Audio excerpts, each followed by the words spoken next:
Hey everyone, and welcome back for another deep dive. We're going to get right into it today.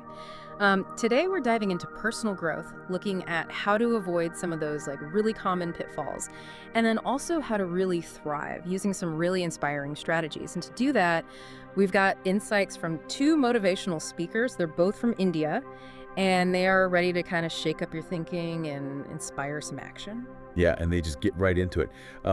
One of these speakers really focuses on the idea that real education doesn't really end after graduation. It kind of begins there. Yeah, I love that. Yeah. It's like a total shift in perspective on how we think about learning. hmm And he uses this really cool analogy. He compares it to the flow of the Ganges River in India.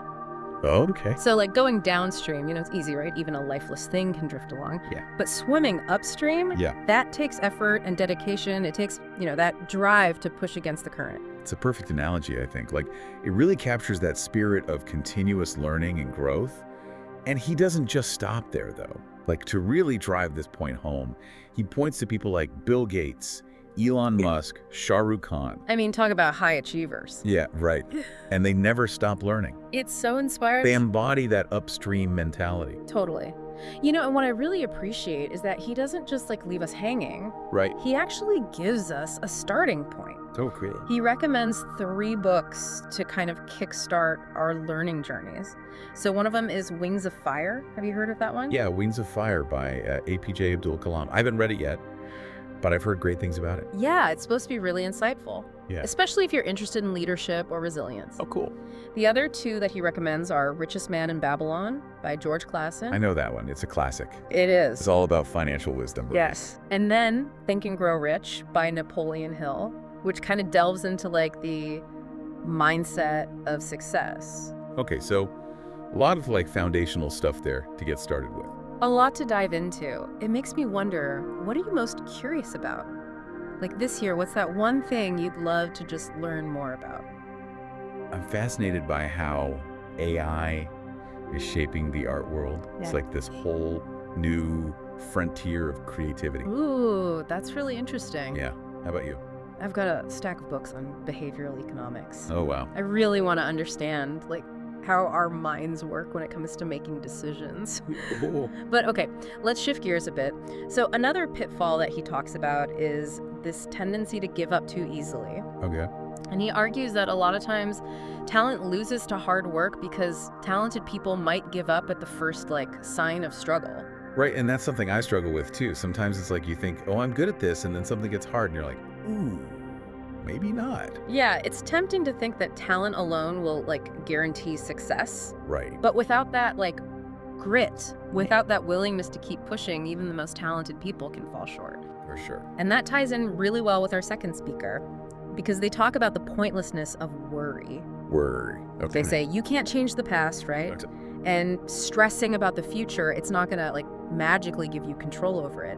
So instead they say focus your energy on what you can influence. Okay, so what would that be? They talk about focusing on your effort and your attitude. Right. And they have this great story about 2 monks whose is destroyed in a storm. Oh, no. So one monk, he's just devastated. Yeah, understandable. Right. But the other monk, he's ecstatic because he's like, wow, look at this view of the stars. It's amazing. Oh, that's awesome. And it's just this perfect illustration of how our perspective shapes our whole experience. I love that. That's a really good story. It's so powerful. But I will say, it can be tough to always focus on the positive. Yeah.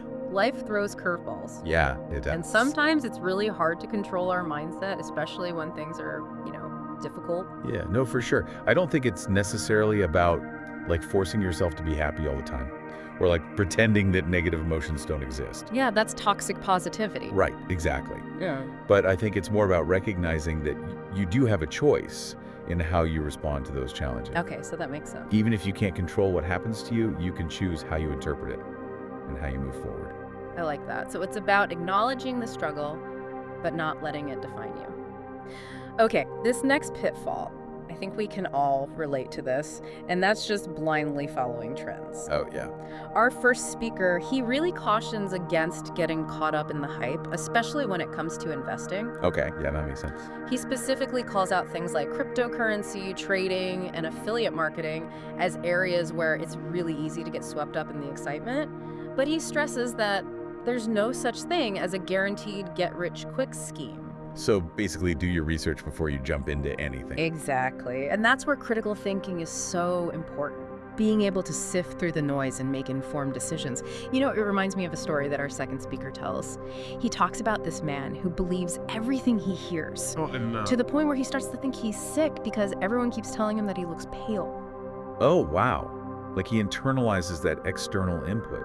And it's just this, like, really striking analogy for how susceptible we are to outside influences. Right, especially in the age of information overload. Oh my gosh, yeah. Like, it just makes me wonder, how do we cultivate critical thinking? How do we make sure we're not just, like, passively absorbing information, but really evaluating it? Right, Yeah. that's the key. It's about consciously engaging with information instead of just blindly consuming it. Right. And that means asking questions, challenging assumptions, and even being open to changing your mind when presented with new evidence. So it's not about being right all the time. No, not at all. It's about being open to learning and growing. Exactly. Speaking of learning and growing, our first speaker cautions against this idea of instant transformation. Oh yeah, like expecting to change everything overnight. Right, exactly. He emphasizes that real lasting change, it takes time. Yeah. And consistent effort. You gotta put in the work. Yeah, and he brings up some great examples. Like, for example, Allu Arjun's journey to success with Pushpa 2. Oh yeah, Pushpa 2 was huge. It was, but it wasn't an overnight thing. He spent years honing his craft, Right. building his career, like brick by brick. It's that long game. It is. And then there's Daljit Dosanjh. He spent 2 decades in the music industry before he got that wide recognition. Wow. And these stories really remind us that it's about the long game. It's about that dedication to showing up day after day, even when progress seems slow. Wow. It's about embracing the journey, the ups, the downs, the setbacks, the That's breakthroughs. the whole thing. Yeah, it's a marathon, not a sprint, which makes me wonder, what are some small, sustainable changes that you're thinking of making this year? Like, what's one step you can take today that will move you closer to your goals? It's so easy to get caught up in wanting, like, immediate results, but it really is about those small steps, right? Those consistent efforts that build up over time. And both of our speakers today, they kind of touch on this theme that's really personal for me, and I'd love to get your take on it. And it's family. Okay, yeah. Family. It's a big one. It is. And our first speaker, he really emphasizes the importance of valuing our parents. Even when their way of showing love maybe doesn't always like line up with what we want or expect. He actually shares this quote from another Indian personality, Zakir Khan, that I think really captures this sentiment beautifully. He says, "Our parents aren't against our dreams, they just don't want to see us struggle." Ooh. There's so much, like, understanding packed into that one sentence. So Yeah. it recognizes that sometimes they're concerned. It comes from a place of love, Totally. even if it doesn't always feel that way. Yeah, even if it can feel stifling at times. Yeah, it's like they're coming from their own experiences, their own fears. And you know, it's not always easy to bridge that gap, right? Like, I think about someone like Shah Rukh Khan, who's achieved incredible global success. Global icon. But he's talked about the regret he feels for not spending more time with his parents. Wow. It's a reminder that even with all the achievements in the world, there are some things you just can't replace. It makes you think about your priorities. It does. It really makes you think about what truly matters. And speaking of navigating, you know, like those complexities of life, our second speaker takes us on a deep dive into some even broader themes Okay, like what? about how to live in a world that can feel pretty harsh sometimes. Yeah, no, the world can be a tough place. It can, and they touch on those really universal challenges, like loneliness, the ups and downs of relationships, Oh, for sure. just the search for meaning when it feels like the world isn't giving us easy answers. Yeah. And they share so many powerful quotes. Like, one that's been stuck in my head is, "Don't make yourself so weak that you need anyone's favor." That's a good one. Like, own your strength. Don't rely on others to validate you. Exactly. And then there's this one that really got me thinking about boundaries. End that love which gives your time to someone else. Ooh, that's deep.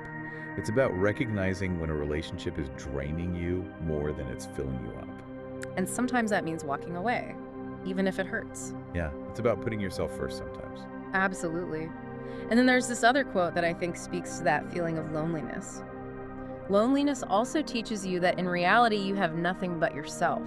That's kind of harsh, but also true in a way. Right. It's like this stark reminder that ultimately we are our own constant, and And that inner strength, that's what's going to carry us through. And another good one, it kind of builds on that. Don't chase after those who don't care about you. So simple, but so powerful, right? It is. It's about self-respect. It is. It's about knowing your worth and not settling for less. And our second speaker, they seem to really emphasize this idea of inner strength. Yeah. Of finding happiness even when things are tough. Mm-hmm. They have all these thought-provoking quotes about personal growth and resilience, like, learn to smile in life, people will teach you to cry. Ooh, I like that one. It's like choosing optimism even when the world feels heavy. Right, it's about holding on to that inner spark of joy. Yeah, creating your own sunshine even on a cloudy day. Love that. In this one, it's like a reframing of success.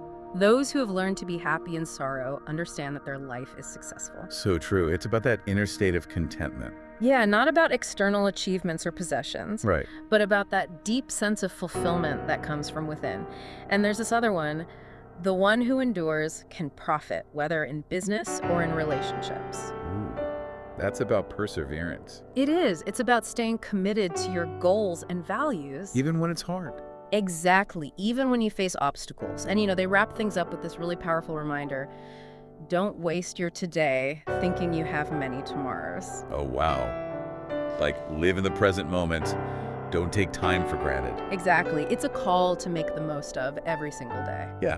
Yeah, it's like a real wake-up call. Like, Yeah. savor the present moment. Don't wait for someday to start living. This deep dive has been so inspiring. I know, it's like a whirlwind of practical wisdom and inspiration all in one. Yeah, We really covered a lot of ground, didn't we did. From nurturing that love of learning to finding resilience when things get tough, the complexities of relationships, the importance of family. It's a lot to process. we? Yeah, and what's really cool is how everything kind of connects. It does. Like each insight builds on the others to paint this Yeah. like full picture of what a fulfilling life can look like. And at the heart of it all is that emphasis on inner strength, finding that unshakable sense of self. Yeah, it's about recognizing that true happiness comes from within. Totally. It's been such a rich and insightful conversation. What's resonating most with you? Like, what's that one piece of wisdom that you're going to take with you? For me, it's remembering to focus on what I can control, Okay. like my effort, my attitude, my choices, and to let go of the things that I can't control. It's like, it feels freeing. I love that. It's about taking ownership. What about for you? I'm really drawn to that emphasis on lifelong learning. I'm excited to dive into those book recommendations and just keep expanding my knowledge. It's a journey, right? Yeah, And it's a journey we can all be on. absolutely. So as we wrap up this deep dive, maybe a good question to leave everyone with is, what one action will you take to make this year amazing? Ooh, I love that. Like, what's that one step you can take today that will really move you closer to your goals? Exactly. And on that note, we are so excited to see what you all achieve. Until next time, keep diving deep, keep growing, and keep striving to be the best version of yourselves.